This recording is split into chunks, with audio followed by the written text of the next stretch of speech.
you going? What are you drinking tonight? Let's keep them flowing. Where do you come from? Where are you going? What are you feeling tonight? And what are you showing? Where do you come from?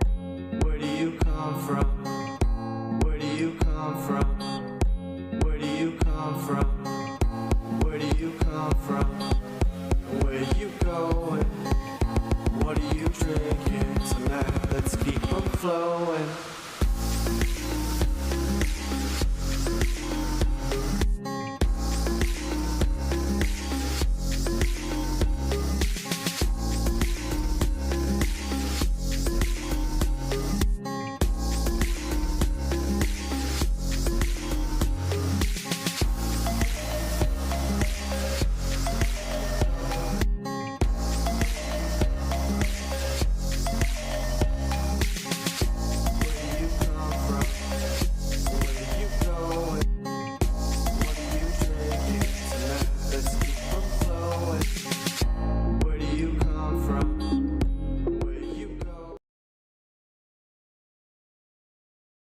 Hello and good morning. We are here with the Super PlayStation Bros coming at you in the morning, in the afternoon, and in the evening if you're watching this on a VOD. I'm joined by my co-host, Dorgon. What's going on? How are you doing this morning? I'm tired, my friend. I was out at a concert last night. It didn't finish till 2 a.m. I am sleepy. Very sleepy. But I'm here. I'm with you. We're talking PlayStation. I can stay awake for this. Awesome. I'm Rudigs. I am also co-hosting this show, PlayStation First News Podcast. We're going to go over news, rumors, and leaks because there is a lot going on. Helldivers 2 news. We have Helldivers 2 population counts. How many copies has Helldivers 2 sold? Plus potential leaks on a new alien species coming into the game, as well as PS5 Pro leaks, Spider-Man leaks, and some other things in there related to PlayStation. So, as we always like to get started, what have you been up to this week? What have you been gaming on? I have been gaming on PlayStation. In terms of games, it's been bit of everything. I got some time in on Sifu, one of the monthly games from PlayStation Plus, and holy heckers, I need to learn how to play that game. I am very bad at it from the get-go, from the start, so I need to get a lot better at how that actually works, but it's definitely got legs. I think that's going to keep me invested and playing through to some form of completion, whatever that completion may be. I've been playing Helldivers because who isn't playing Helldivers? I've managed to play with a couple more people like Massively Gaming. He's now bought the game, jumped in with him, had an amazing time, absolutely fantastic.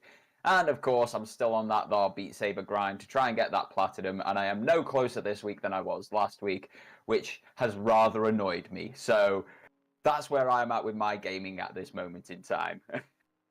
What about yourself, my man? Where have you been gaming this past week? Because I think I know the answer, and I think it's one or maybe two games, but hit us with it. Really, PlayStation has locked me in over the past couple weeks. I've really only been invested in two titles. When I'm solo game playing, I'm making my way through Final Fantasy VII Rebirth. And when I'm going into multiplayer, I'm fighting for democracy under the Helldivers 2 flag. Those two games have really just been top of mind, always playing those. Of course, I have my other games, so if you check me out, I got Family Game Night, where I play Fortnite every week, as well as Nads and SPG and I are all going through a Baldur's Gate 3 run. So I'm doing those as well, having some fun. Last night, got up to some Evil, got covered in blood, was Baldur's Gate 3 and hitting with my swords. It really plays like a giant board game. I feel like I'm constantly moving my player, towards a different objective. The turn-based combat, I didn't initially think I would be into, but it's really come around for me. It's brought a lot of strategy to the situation. I've adapted to turn-based, and there is so much story. Each character has a wealth of depth to it on the level I've not seen before in a lot of video games, where the choices are just astronomical. 100% understand why this game got Game of the Year. It is a beautiful one. So I 100% recommend that one. Great title. As well as I gush on Final Fantasy VII last time. You did gush a little bit last time. And yeah, Baldur's Gate 3 is based on Dungeons and Dragons, and I think it's, I want to say the 5e edition. So it is a tabletop game, just made video game styly, like you get your Monopoly games, your Uno games, and all that sort of stuff. So you bob on, and the fact they've made it feel that way, and you are as invested in it as you would be in a Dungeons and Dragons campaign, it's just showing how great a job Larian Studios did with translating this tabletop game into a video game. Fantastic. And I'm glad you're enjoying it. Really glad. Yeah, and you know what? I wouldn't be able to enjoy it as much as I am enjoying it without SPG. So appreciate this guy being my dungeon master and guiding us through the journey, because it is a confusing maze if you go in there. But let's get into what's been going on in PlayStation this week. I wanted to start off the show with something that you sent me, which is physics done right for our entertainment. Let's just say I'll never be walking outside and looking at the squirrels the same again. Let's take a look at this one that you sent me. It's absolutely ridiculous looking. It has like a David Attenborough. Is that the right way to describe it? Like, with its agile movements. I get where you're coming from. It's got this whole David Attenborough wildlife documentary feeling to it. But you should always And then be cautious. the squirrel gets a gun. And I'm not entirely sure how David Attenborough would commentate that one, but it looks absolutely hilarious. When I saw this, I had to send it to you. The fact you can fight back, the fact you can fling yourself around the map with the recoil from the gun. It's stupid, it looks fun, I really want to play it. It's along the veins. It really reminds me of like the Untitled Goose Game or Goat Simulator. It's sort of in that vein of those games is what I feel, except they're taking more advantage to the physics. They're building more. They're pushing the envelope on these. I mean, whoa, he just consumed a giant nut.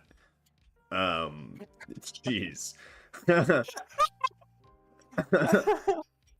But yeah, that's what it's doing. And it's a lot of fun. It's a lot of fun. Miss Phoenix, this aggressive squirrel appeals to me. And I think it appeals to a lot of people who are upset with the outside world. And they feel like they're too small to make a difference. But this game puts a gun in your hand and allows you to make a difference. Again, what looks to be government agents. I think this squirrel will be relatable to a lot of people. Oh my, and he's just so brutal in his destruction. Like, why would they give a squirrel a grenade launcher? The physics are just really fun looking. Why would you not give a squirrel a grenade launcher or a Tommy gun or you know, any form of firearm? Oh, what's going on? Sanchez Gaming in the chat. What's up? What's up? And then we got looks like a better version of Goat Sim. Yeah, that's what we're saying. It's kind of building on those genres, sort of evolving them. And Rain, what's going on? Good morning to you, good sir. Thanks for coming on by. Dobby has a Glock. Yes, it is a Dobby has a Dobby. Glock. What is the reference to that? This is the one time you can call Harry Potter on us Brits and it actually stick. Dobby is a Harry Potter character. He is a house elf. Okay, there you go. I don't know. Just see, it's you knew exactly what I'm calling it Dobby. There you are, calling us with Harry Potter dollars, and you don't even get the reference. Yeah. You know, true story. I played Harry Potter in a school play.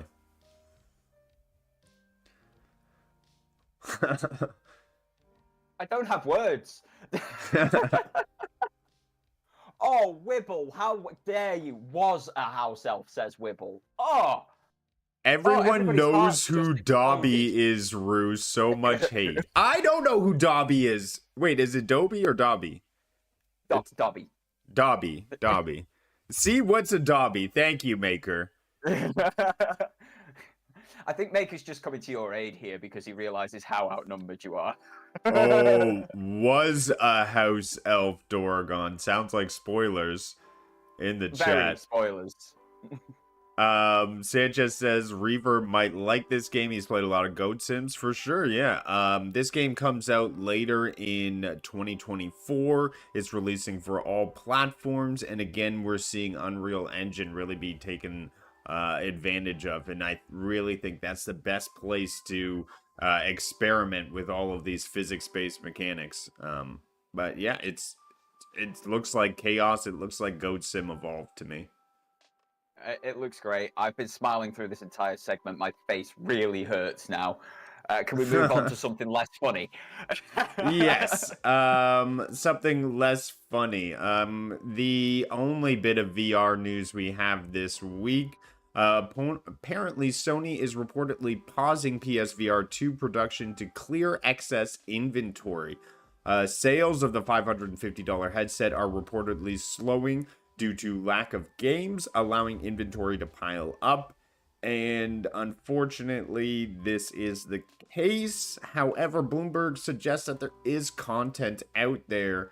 They just maybe need to do a better job of pushing it. I mean, you got Horizon Call of the Mountain, you got Gran Turismo 7, you have the Resident Evil series. All of these are big AAA titles delivering amazing experiences. Like I myself, if I could have a helmet in Gran Turismo 7 with a wheel, I mean, that would be an experience on its own, I'm sure.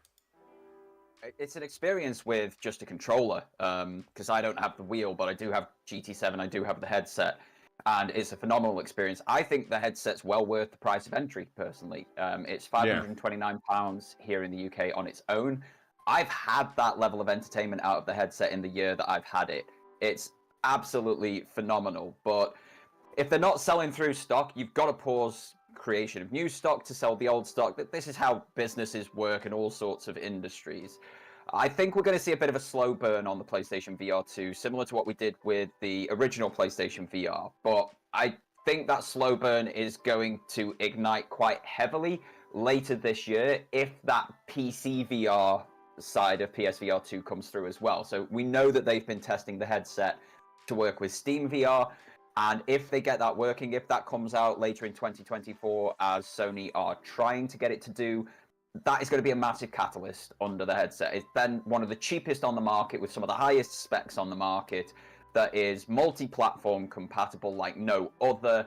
I think that will be a massive catalyst. And of course, when you've then got more people out there having this headset on more platforms, people are going to design games to take advantage of this headset more, and they're going to release it on all of the platforms where this headset is available. I think this is just smart business moves at the moment. They haven't sold through, well, we don't know how many they've sold through. They told us in May 2023 that they'd sold through 600,000 units, and we've not had an update since. So they've definitely not hit that million mark, because we'd have heard when they sold 1 million headsets.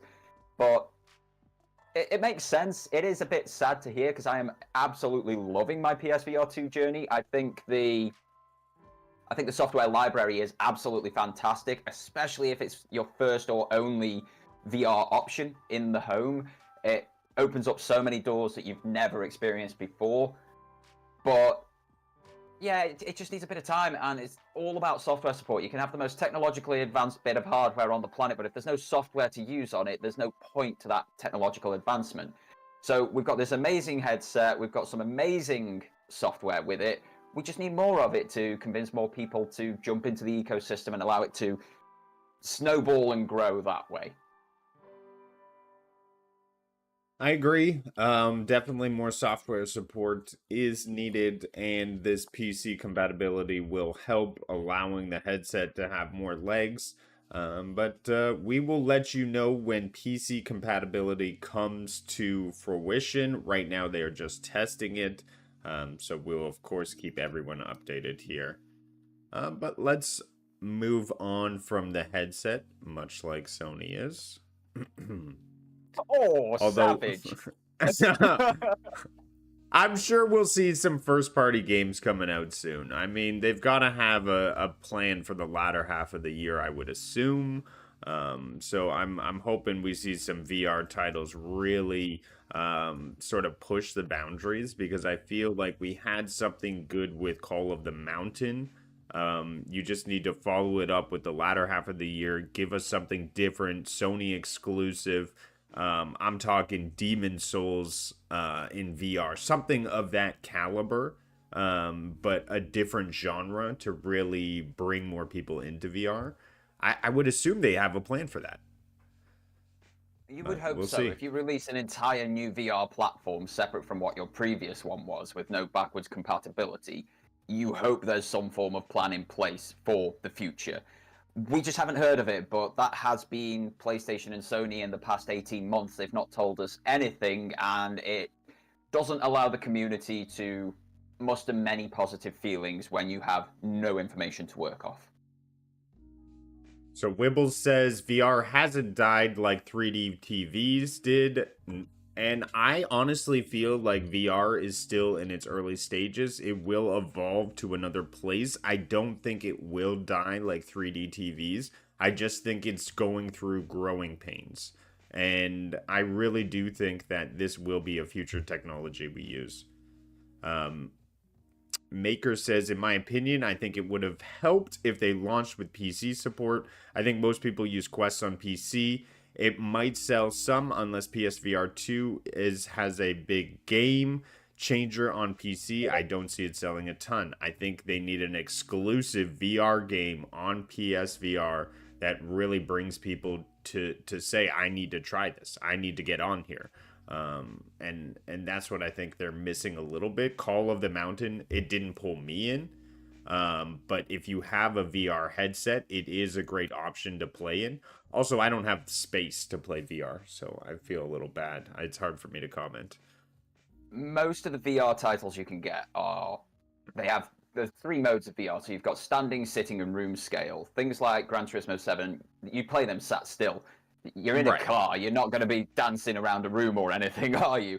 So you sit down, you've just got the headset on, it's immersive, and so we it drive means you're checking differently. your mirrors, and we drive differently.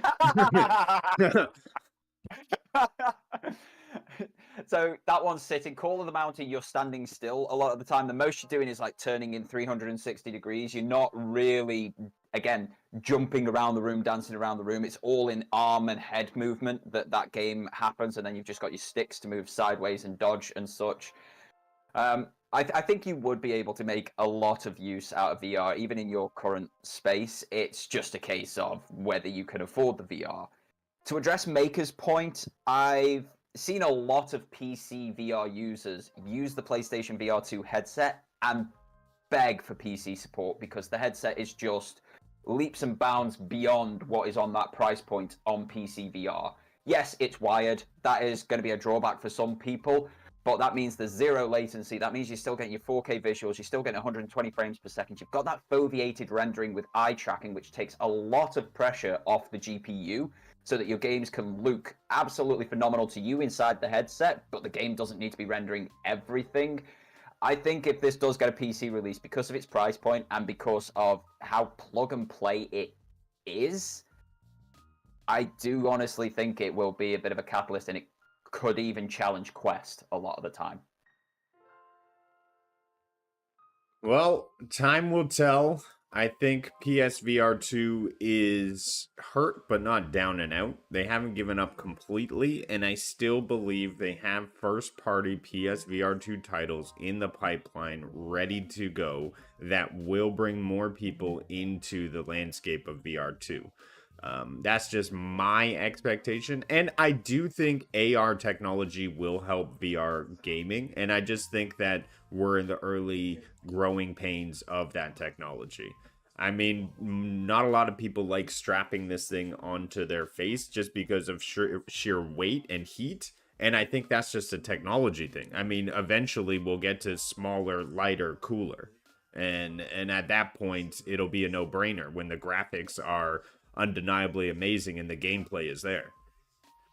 We've already got one that's really small. It's called the Big Screen VR, and it's basically a pair of sunglasses. It's a really small VR headset. It's wired again. It's not wireless, but it gives you a really high resolution image. It's perfectly made to your face, and it's a lot lighter than anything else because it's the size of a pair of sunglasses. So yeah, I think you're right. It's one of those things that will advance quite drastically.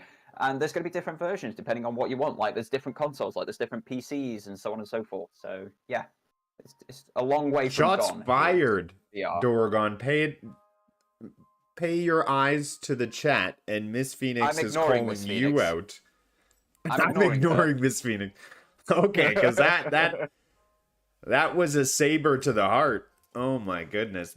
Well, she says, if only Doragon was as elite on Beat Saber as me. Look, I am going on Saturday to see a band that put the hardest song ever in Beat Saber. What have you got going for you, Miss Phoenix? I could beat things on Expert Plus. You can't even beat your niece. I mean, come on. Buy a PSVR2 and challenge me. Absolutely. I think everyone has their own groups. I think the Quest has been able to dominate the market in terms of saturation for VR. However, those people out there looking for higher quality, trying to min-max their dollars for graphics and specs, may take a look at the PlayStation as a viable option. There are a lot of PC players who are now being introduced to PlayStation games for the first time, and perhaps this will get them taking a second look into PSVR2. These are all avenues which I could see people being introduced to PlayStation VR, which a market has been saturated heavily by Facebook. So, yeah, it's all about just getting your product out there and in front of eyes. And I think the software needs to speak for itself to draw people in. 100%. Just like a certain bit of software that drew in mass amounts of people, breaking records earlier this year. And give a shout out to Pika Pika Raven Anime jumping into chat. Hope you're doing well, good sir. Thanks for coming on by. And then we have Neil J. Welcome, welcome. In my opinion, I don't hear anything about VR Spaces, about PSVR 2, but then again, it's mostly casuals. They talk mostly about Quest. Yes, Maker. And then Raven Anime says Apple Vision. Do you have the Apple Vision, Raven? I'd be curious to know if you've tried it, if you own it. Has $3,500 to buy one of those things. Pika does. Pika's on those dollar bills. He's secretly rich. He's got his empire. The rest of the world can't get it anyway. It's only available in the US, so that one is going to struggle a little bit with its price point and what have you, but it's a proof of concept at the moment. Yeah, VR Spaces, it's going to be talk about the most common one, and that is the Quest, because they've done this brilliant thing of putting it at the right price point with the right amount of content on it. If PlayStation up their game, that'll get talked in the same spaces. Let's not go into the Apple Vision Pro that cracks when you use it. All right. Well, like you said, it's a demo, an expensive tech demo. It's a demo. Pal World on PS5 looks inevitable as developers are in talks with other platforms. I do believe we'll see Pal World release on multi-platforms as soon as it reaches its 1.0 version. I know they have a roadmap for the year going forward, but that's just my theory. The game had topped 15 million sales on Steam and reached over 10 million players on Xbox. So an undeniable success for the developer Pocket Pair. Yeah, I think it's inevitable. I mean, we heard about this before, but if you're looking to play Pal World on PlayStation, my prediction is 1.0 release. It wouldn't surprise me. We've seen it with many other games that have gone early access on, say, PC or Nintendo or on Xbox. When they go into their full 1.0 release, they then end up on PlayStation as well. And it goes the other way. We've had Temtem in early release on PlayStation 5. When that went into its 1.0 release, it was suddenly on Switch and Xbox as well. It's all about these developers getting the best bang for their buck, getting the most investment so that they can create the best game that they possibly can. And then, of course, they want as many people to play it as possible. Palworld has been a bit of a cultural phenomenon. There's updates coming down the line to expand it and grow it. We've got the first raid coming to it very shortly with new pals and new enemies. I think it's going to be a great hit on PlayStation, and if it does manage to go to Nintendo as well, a great hit over there. It's got this edge to it that other creature captures don't have, and people want to experience that. So yeah, put it in as many places as possible. It does feel like an inevitability. They've never said it's not coming to PlayStation. They've never said it's not coming to other platforms outside of the Xbox ecosystem. So yeah, I think it is a bit inevitable, and I'm kind of in agreement with you on this one. The 1.0 release seems like the best possible time. Yeah, I agree. Well, moving on to a first-party game from Sony, the driving simulator that created the epic movie that is Gran Turismo. We have the World Series coming up in 2024. So I assume this is a massive Gran Turismo tournament. I believe you shared this with me. Did you want to take the lead on this one? I can take a little bit of the lead. I haven't really followed the Gran Turismo World Series since the sort of 2018-2019 season, which is when the victors, it inspired the movie, the victors went into actual real-world racing cars. They went into DTM, they went into World Touring Car and all these sort of things. So there's obviously a level of skill that comes from the Gran Turismo World Series that just isn't rivaled elsewhere. Like, these guys go on to become professional racing drivers. Obviously, 2020, the world ended a little bit, and so the World Series got a bit kiboshed, and they've been kind of building back since. So it's great to see it expanding once again. We're up to, I believe, 19 rounds over the course of the year. They're going to be held in different countries around the world, like any other World Grand Prix series, whether you're talking about hard tops, open tops, the absolute pinnacle like Formula One, or the World Endurance Championship. There's going to be some amazing races in there with different spectacles, with different regulations and what have you. They've got some phenomenal sponsors for this. So Fantastic are providing all of the wheels for it with the great force feedback that they provide. Whoa! You've got... No, I just saw the prices for this wheel. Sorry, Dorgon. Sorry, I'm blown. Oh, this is a controller. This is a controller for a video game. But if that can get you a career as a racing driver at the end of it, does that not seem like a worthwhile investment? It got one person a career in racing. Two people. Two people. Jeebus. Oh my god. $1,299 US. Just a touch expensive. The console is less money than the controller. That's just the Logitech version, as Miss Phoenix says. The Fantastic one is, it's better and it's more.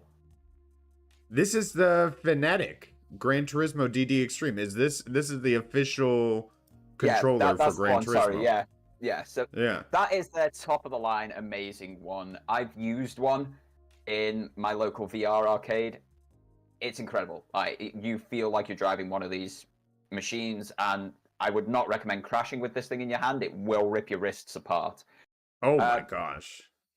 So they're doing a great job. They've expanded back up to a full race quota for a full season. It's going to be raced worldwide on many different tracks. I think it's like 4 or 5 races per event in different countries around the world. The only downside to this one is the FIA isn't involved. So they are the governing body for all motorsport worldwide. They were the ones who were involved in the 2 where people became real racing drivers at the end of it. But they're not involved in this one again. So there is always the chance of getting scouted. I know the Mercedes AMG team have scouted people from other versions of these games, of these series, when the FIA haven't been involved. But Whipple. They're not involved officially, so the prizes are going to be interesting. You could buy a full car with a steering wheel for that price, says Wibblestiff. Ironically, that EU price, the £1,299, is exactly the same price as my first car was. So just to get set up on Gran Turismo 7, if you wanted the fullest experience, wheel, chair, PS5, game, VR headset, I mean that's of the price of a full car, for sure. Oh no, if you want the craziest of crazy setups, you're talking like the price of a house. There are setups out there that cost hundreds of thousands of pounds, hundreds of thousands of dollars. Like, this is a hobby that people will just pump money into, that they really enjoy, and why not? If you've got the means to do it, and you can do it, and it's not, taken away from your important bills and such, go for it. Enjoy yourself. You can't take it with you at the end of the day. Absolutely awesome. It set the bar that much higher for simulation racing. I think it's a cool device, and it's awesome that PlayStation supports driving sim this heavily. I think so. It's cool. And for the event, those wheels are provided by Fnatic. They don't have to go and buy them. What? Where can I get a wheel? Fnatic, if you're listening, please send me a wheel. Buy Gran Turismo and get good. Yeah, I know. That's the first step. All right, moving on to our favorite web slinger. Spider-Man leaked concept art reveals an early look at Insomniac's take on the Green Goblin. So obviously in the first game, we see hints at the Green Goblin appearing. There is rumors that he's going to debut in Spider-Man 3. Some people say perhaps it'll be a DLC on the original Spider-Man. Who knows, as we have nothing official yet. What did you think on the Insomniac's take on Green Goblin? I'm going to steal one of your sayings here. Chef's kiss. Absolutely perfect. I am a lifelong Spider-Man comics fan. This is straight out of the comics. This is Norman Osborn at his absolute crazed best. And with all of the hints in Spider-Man 2, he's asked for the G serum, which is the Goblin serum, which is what turns him into the Green Goblin. But we've also got the Carnage symbiote out there. The red symbiote was stolen at the end of the last game in one of the side quests by Cletus Cassidy. We are going to see Green and Red Goblin. The Red Goblin is a crazed Norman Osborn wearing the Carnage symbiote and controlling the Carnage symbiote, which is unlike any other host of it. The concept art for this is almost straight out of the comics pages. It looks absolutely incredible. We need a huge enemy for Spider-Man to fight because ain't many of them left after the last game. I'm looking forward to it. Like Insomniac, you want to leak stuff like this more often because my hype levels are off the charts, and you haven't even announced that you're working on Spider-Man 3. I would think we'd hear more about DLC before Spider-Man 3, but here we are, leaks on leaks, coming at you. Speaking of leaks, a big one has been leaked this week. We discussed detail last week. There's a bit more being talked about. Apparently, this leak is gaining even more legitimacy as the dev kits apparently were shared out recently, and that's where this leak is coming from. They are introducing their own technology we're learning about, which is called PSSR, PlayStation Spectral. Oh, now I'm drawing a blank, and I knew all about this before. PSSR. Super resolution, which essentially is going to do what DLSS for NVIDIA does. It's AI upscaling it. It uses AI to simply fill in the gaps that are missing from what's being processed through the game. So my biggest theory on this is they're just bringing ray tracing to games. That's what this is going to be. Its biggest feature is that ray tracing element, inserting that into games which previously didn't have it. This is a graphical sort of AI upgrade. We're not seeing anything on the CPU side. And that's typical of a mid-console generational refresh. Now, if everyone's out there thinking this is going to run Grand Theft Auto 6 on 60 FPS, that's not the case. This CPU is going to be the exact same as the PlayStation 5, so I'm having my fingers crossed for 30 FPS. But yes, this is what's here. This is what we're getting, and this is what's leaked. What do you think, Dorgon? We spoke in depth about it last week. We spoke in depth about it back in October when these leaks first started. I don't want to go too far into it again because we're just beating a dead horse at this moment in time. But the PlayStation upscaling has been present since the PlayStation 4 Pro. That never actually rendered at 4K, but it gave you a 4K signal into your television. It was doing hardware upscaling from 1800p to 4K so that you still got a lovely crisp 4K visual, and it ran at 60 frames per second on occasion.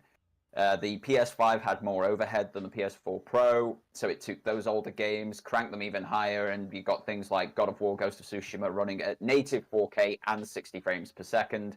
We are now at a point where developers are pushing their consoles further, pushing their games further, so you're going to need some more power to give it a bit of overhead and give them a bit more. So you might get your 4K, you might get your 60 frames per second, you might be lucky and get both. But as these games are becoming more demanding, it gives the generation a few more legs because we're apparently halfway through it. We haven't got many games to really shout about for this generation. So fingers crossed this is just a hardware precursor to banger after banger after banger for the latter half of the generation. Yes, I think what they need to do is they've done excellent work on their hardware end. However, their software end hasn't really been delivering. They seem to be encountering more challenges with that. So I feel like the releases aren't necessarily lining up with each other. So that may push the PS5 Pro into the next year due to lack of first-party titles. However, I just want the first-party titles. That's my main concern. So I hope they get that solved. 100% there with you. Yeah, we need more games. We need more high-quality games, and we're not getting them from the first-party studios at the moment. But let's gush over a high-quality game that was released this year on the PlayStation side, and that is Helldivers 2. And that is new official merch, which you dropped into the chat. And now I am the proud owner of. So thanks for that, Dorgon. How broke are you? I'm sorry. I do apologize for bringing this one to your attention. I had to get it. So now I'm the owner of it. Looking forward to checking that out. If you're a Helldiver fan and you want the swag, be sure to check it out. There's mugs, sweaters, and t-shirts. More about Helldivers 2. We have a report on their population. Or I don't have that because I just lost the link, didn't I? Oh, no, it's on the next page. We have a report on their population. Over 8 million Helldiver 2 players recruited since last month. That's right. Helldiver 2 is over 8 million sold. Now they're predicting we are encroaching on 10 million units sold. That is a astronomical number for a AA game. No one expected these kind of numbers. You could obviously tell by the server capacities. They were not ready for this sort of influx of players. However, I can predict very shortly that we will see an announcement out of PlayStation that this game hits 10 million. I think by April. What do you think? I'm over the moon for Helldivers. I think this is great. Community and word of mouth is doing a lot of the heavy lifting here. Similar to basically everything else, Sony are not pushing this. They're not marketing this that well. You've had the odd trailer here and there, and it pops up on like Twitch streams now and then. But generally, I've not seen any marketing for Helldivers. So this is all community work. This is word of mouth. This is people getting in, playing the game, raving about the game, putting their own videos together and putting them out, and everybody sort of jumping on the bandwagon like, okay, so this sounds great. Oh, it's not that expensive. Let's jump in and have a game. I think it's £35 here for the game in the UK. Bear in mind, a normal game is £70, costs twice that much for entry. And you have got this level of hilarity, additional content that's always coming down the line, always free. You can always buy the next season pass, battle pass, stratagem, whatever it's called, I can't remember, with currency that you earn in-game, so there's no additional microtransactions if you do not want it. And it's doing an incredible job. I do worry for the servers still. If they sold through 8 million copies and still only have 750,000 spaces, that could at some point get a little bit squashed, but incredible for Arrowhead Studios. They've done an amazing game. They've created a fantastic title, and just because of that, people are talking about it, and it's bringing more and more people in at all times, and at the right price point, it's selling great guns. Power to them. More people need to do this. Ray the Gaming Cyborg is actually aligned with the automatons, and that's why he doesn't want Helldivers 2 to succeed, because we're wiping out all of his family. Yes, actually, the article does go into explain that, Wilson. It says that the PC community actually just edges out the PlayStation community in terms of numbers. So it sounds like they're very similar. However, we're seeing more on the PC side, which I'm sure is surprising to those at Sony, and probably shifting the paradigm for a lot of them in how they release games. Well, sticking to especially the multiplayer ones. Yeah, that's the main aspect, is the multiplayer ones. But sticking to Helldivers 2, paranoia peaks as players are convinced the Illuminati are already walking among us. Dun dun dun. All right, so we have leaks that apparently false reports of flying bugs simply do not exist. However, players are saying they do exist. Honestly, I was in a game and I thought I saw a flying enemy type in the background. I don't know if that's true or not, but it could have been. People are reporting that these are already being introduced to the games. I could see it coming out in the next either April or May, because they seem to be on a steady, consistent release of content for the game. Now, let's see if I can pull up... Okay, obviously the post was a little long ago. Can I pull up the post directly? Yeah, here is what the leaks of the Illuminati look like. You can see a guy in a floating chair. That looks like a flying enemy type. One with a large sword. A creature with multiple arms. And a long walkie eye thing from War of the Worlds. This one is the War of the Worlds robot, right? It's similar. The Illuminati were one of the toughest enemies in the original game. Wibblesniff will back me up here in chat, I hope. But these things, the automatons are child's play in comparison. So bear in mind how much trouble most of us are having with automatons now. They're going to be easy in a few weeks when these guys land. These guys are on their way. And every bit of leaked information, you know, like the leaked mechs and us getting them on certain days, it feels very akin to what we had there.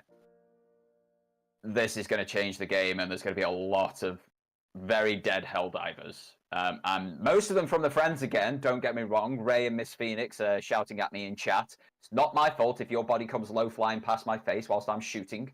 But yeah, this is going to change the game for the harder. And I mean, they're more motivated than ever to get content out on this game. Extremely impressed with them dropping a brand new battle pass. Not even a battle pass. They call them war bonds.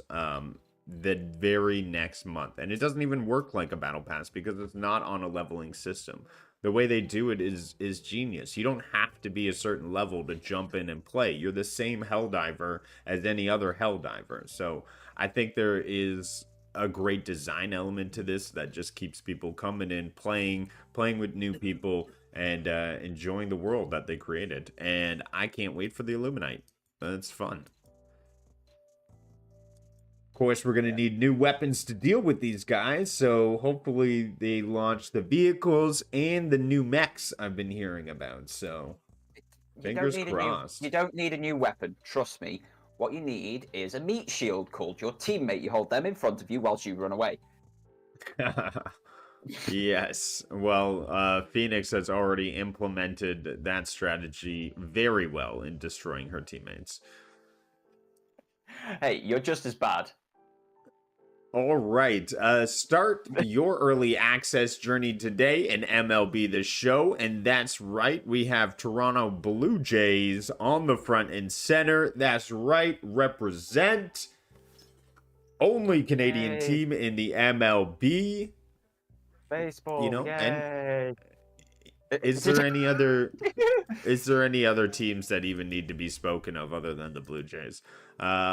This game was released recently. It is a PlayStation created game, and that brings my confusion. Why was it released onto Game Pass? And then for PlayStation, you can buy it at full price. If your competitor is going to pay you $300 million to put it on their subscription service so that you can make the next one with nothing coming out of your coffers, you're going to let them put it on their subscription service, aren't you? That is true. That is true. If they're forking out, cost of game up front, and then everything you make above and beyond is profit, I think that's obviously a strong strategy to take. And that's probably what happened here. Sports are sports, and people love them and come back every year. And this is probably gets more people on Xbox to play the game, in addition to recouping their funds, as we saw earlier on leaks on how much Xbox is paying for these games to come onto Game Pass.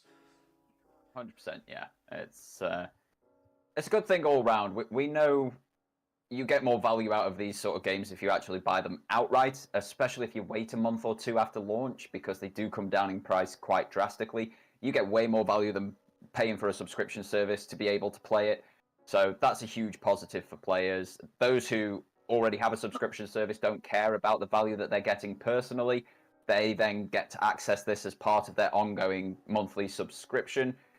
It's good all round for folks. It gives more people exposure to this sort of thing. It's just, it's baseball. Yay for America. What do the rest of the world get? I suppose we've got FIFA, or whatever it's called now. Well, let's move on from sports. Sonny Lee joins Double Dragon Gaiden, Rise of the Dragons, with free DLC April 4th. So if you're into this side-scrolling retro beat-em-up, Double Dragon obviously has a lot of history in the video game world, and with a free DLC update, a lot of people, I'm sure, are going to be jumping back into the title and having some fun with it. Yeah, I don't really have more to add to that. Yeah, new characters, good, go. Survival mode. This really reminds me of like the Ninja Turtles sort of game, but yeah.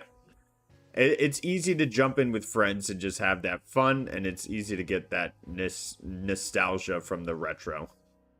And Double Dragon. Very much so. Is obviously games. Can't go wrong. So yep. Yeah.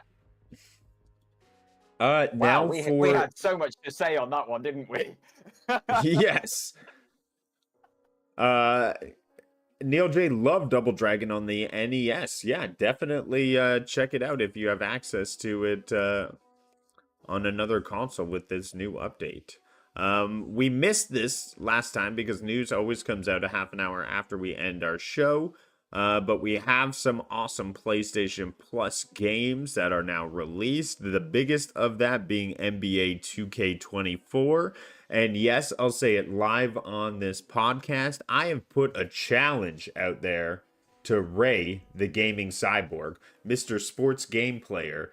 My Toronto Raptors will destroy his San Francisco Golden Gates, I think they're called. Golden State Warriors.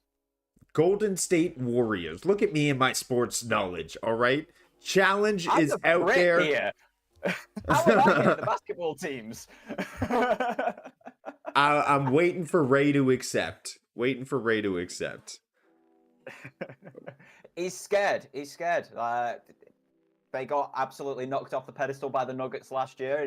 He's worried that these Raptors might come in and chomp on both the Nuggets and the Golden State. So yeah, it's it's a great game. The NBA games have always been great. I love the fact that you can skateboard around as well in it, like just in like a career mode, just skateboard around a college campus. This is completely off the wall, but yeah, brilliant, love it. I like basketball. I enjoy playing basketball. I used to play it quite well. I then injured myself playing rugby, and that ruined everything sport-wise. But yeah, NBA 2K24, it's the latest one in the series. Get on it, have it. And then we've got Ray, Midnight Suns was the next big one. That is not a fair bargain, all right? My hair took 3 years of dedication and nutrition to grow. You don't even have hair, Ray. When was the last time I saw you have Ray? You have a baseball cap on most of the time. A bald man cannot question somebody else's hair or put somebody else's hair on the line. Yeah. Oh my goodness. I never put my hair on the line. Midnight Suns. Resident Evil 3. Lego DC Supervillains. I mean, already these top 4 games here, very heavy hitters to add to the library. A lot of strength in those IPs. It's a big month for the extra and premium games. They've done a great job curating it this month. They've put some absolute bangers out there, even the more niche ones, so like your classics titles and your more indie titles that go up there. They've all got excellent reviews, great community sentiment around them. And we've had news of an additional bonus where we will be getting anime as part of our PlayStation Plus Premium subscription. You'll be able to watch it through Sony Core. It's only the one series at the moment. It's My Hero Academia Season 1, but it's an additional bonus that we didn't have 2 months ago. It's coming the beginning of April, that one. So with all these amazing titles, these amazing games, we're also getting anime as well. Can't go wrong. Can't go wrong at all.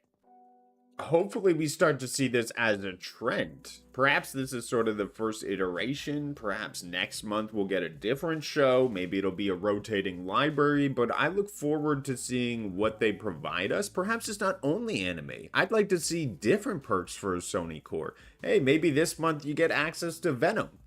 Right before the new one comes out or something like that. Or hey, you have access to these shows and these movies, and perhaps just keep bringing anime. This is really cool to see, and I hope they keep bringing out more value in PS Plus through entertainment on both media fronts. So keep it going.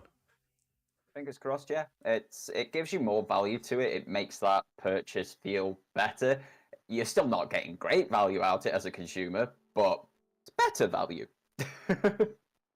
Right. I believe it is better value, but you have to be into the anime to obtain that value, so it's more for a certain audience type. However, I feel like they've curated this list to really round out a lot of different genres. You've got turn-based, you've got puzzle, you've got sports. It's really a cool mix this month. And a nice little tribute to Akira Toriyama there as well, with the Dragon Ball game included. It's just, yes, for the a lot demo. of people, that's nice to put out there for folks. I had an article on Rise of the Ronin scoring extremely high, and now the article is not pulling up. Suspicious. Suspicious. It's saying Very article is not suspicious. found. Don't be Am I? suspicious. Don't be suspicious. Yeah, apparently. All right, I'm gonna move on to the next article as I find that. We have this game, which I wanted to debut. This is a trailer that released. This is the power of the PlayStation PSSR. This is Unreal Engine 5 and possibly the most realistic game I have seen on any console. This is a multi-platform release. This is actual in-game footage powered by Unreal Engine. This is Ants. Empire of Ants. Life. And those familiar with Quantumania, Ants are no joke. Ants are no joke. I read an article about this particular game, and Pixar basically had this level of realism 20, 30 years ago. But they decided to say, no, let's not go with it, because it approaches that, what we humans call uncanny valley area, where it's too real and we don't like it. Like Miss Phoenix is saying she feels itchy in chat already, just from seeing these ants moving around. And I'm sort of questioning, The evil are we going spider. too far with the realism? No, this is where I want things to go. I want movie assets. I want it to be pushed to the absolute limit. This is what I expect out of every game on the PS5, is it to look amazing like this. And that's where I want technology to go. That's where I want VR, AR, everything to be moving towards. This is stunning visually, and I really think this is the new standard. This has to be the standard for us to move forward in video games. If you feel itchy, that's a fantastic response. That's the response you should be having. I kind of disagree. Amazing graphics are a stunning thing, but they blow you away for all of 12 seconds, and then it's the gameplay, the story, the reason to keep coming back to the title. Like, God of War Ragnarok looks fantastic, don't get me wrong. It doesn't look this uncanny valley real, but it does look fantastic. But after 12 seconds, it's all about the combat, it's all about the gameplay, it's all about the story, it's all about the voice acting, the little lines, the little moments in between whilst you're traversing and such. That's what makes that game an absolute stunner, one of the best that I've ever played for me. It's not to do with how realistic it looks. I don't think we need to push so far into realism to have amazing games. Look at Helldivers. Do you want Helldivers 2 looking this realistic? This is gameplay. So for people in chat, this is in game. This is you're moving your character around here. This is crazy how realistic everything looks like a cutscene.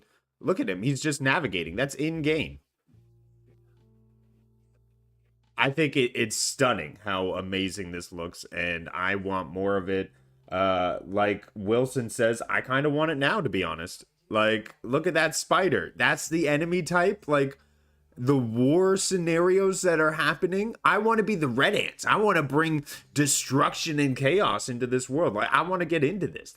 This looks like controlling a hive mind. It's described as a real-time strategy game.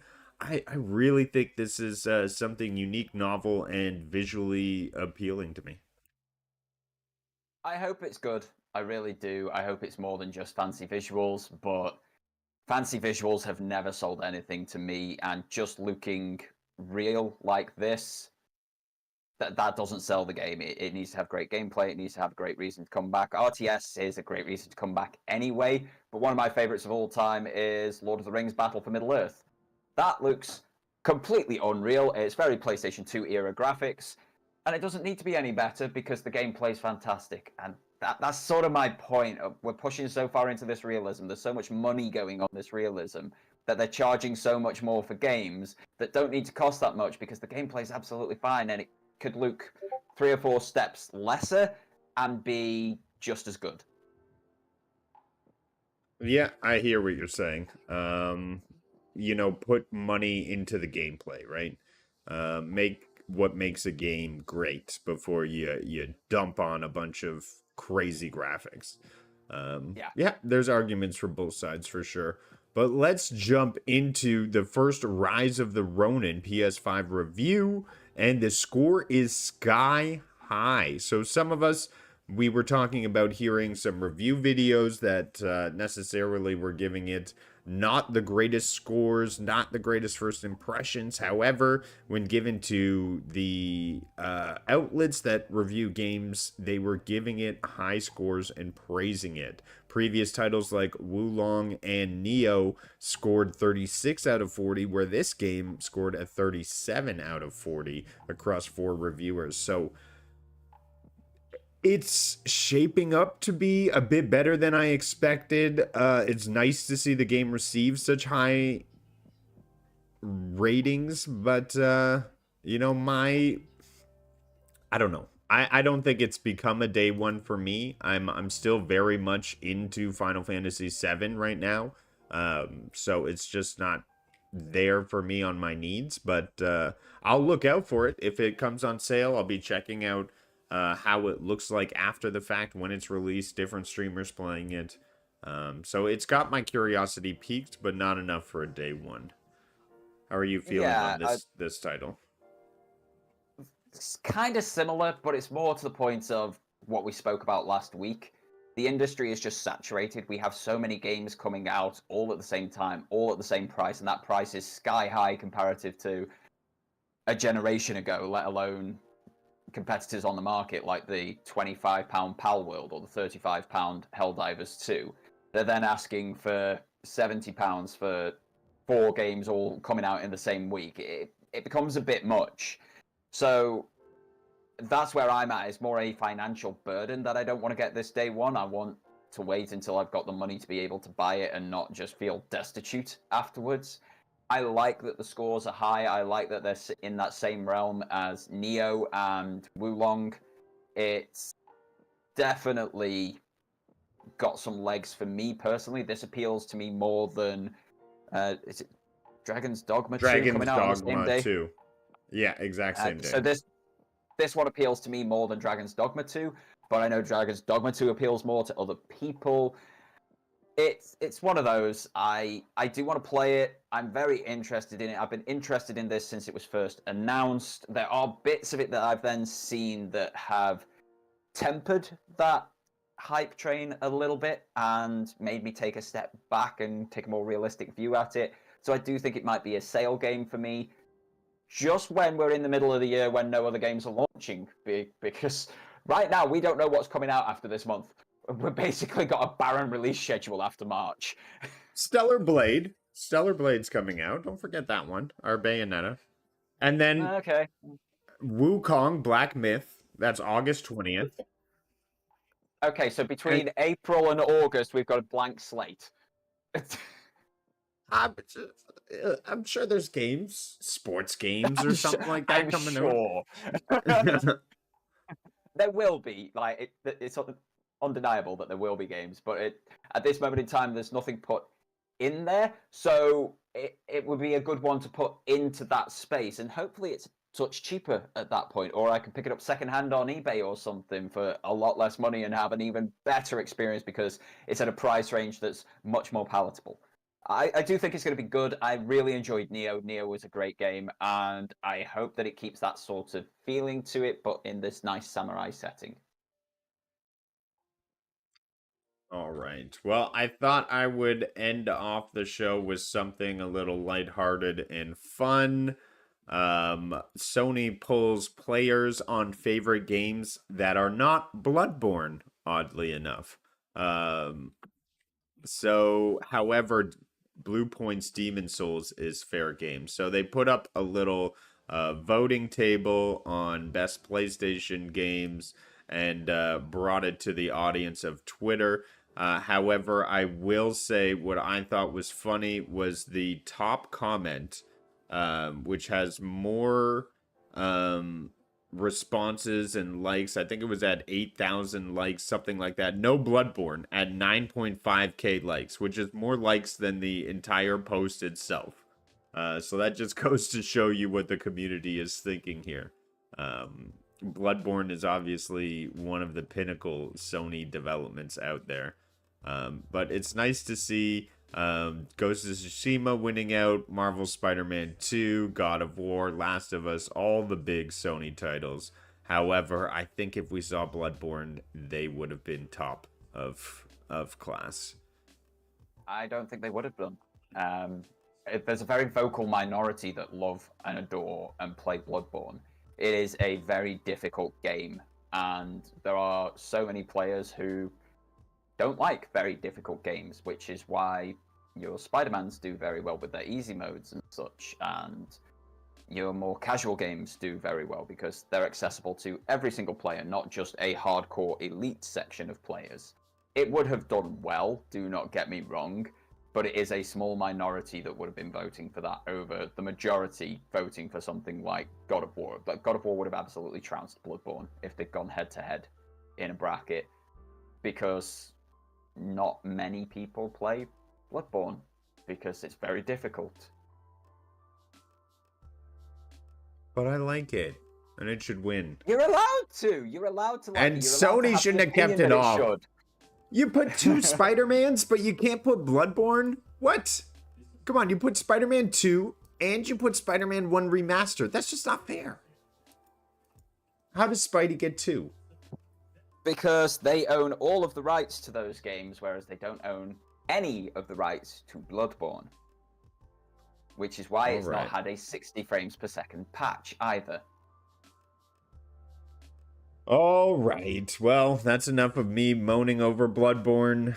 And that is our show for the week. I want to thank everyone for coming and hanging out with us across the platforms. Yes, everybody on Twitter, everyone on YouTube and Twitch.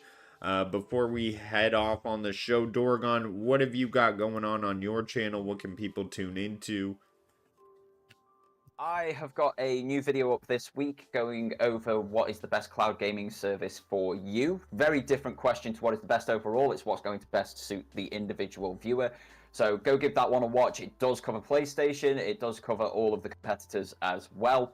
So if you're looking for maybe a way to save some hard drive space, maybe a way to give more life to aging hardware, that's a good view for you guys. And then I'm working on my own PlayStation VR2 video, hopefully coming up within the next couple of weeks. Outside of that, I know that you, because we're on Wednesday, have the wonderful family game night coming up this evening. Yes, we got family game night coming up this evening. It's going to be a lot of fun. New season of Fortnite. Midas has returned, so there'll be new stuff to check out there. In addition, we'll be gaming on more stuff. We have the download on Cloud&Console Friday morning, so be sure to come check us out there, where there's a roundtable podcast on everything that's been happening in the gaming and technology world of that week. But until next time, be kind and bring peace into the world. Yes, and as Neil J says, check out Dorgon Talks, where you can find clips of this podcast and many more discussions discussing what's relevant in gaming today. Till the next time, see you later, everybody. Bye, guys. Roll those credits.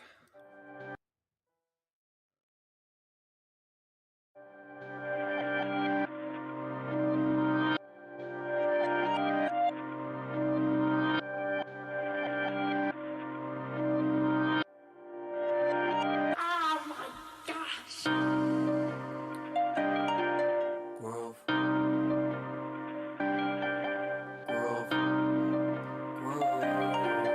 Grove.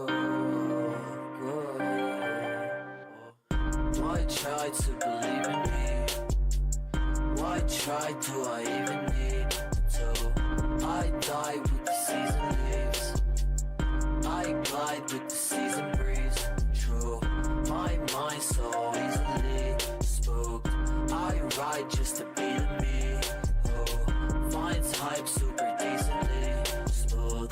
Nice tide, but it's sick as beats.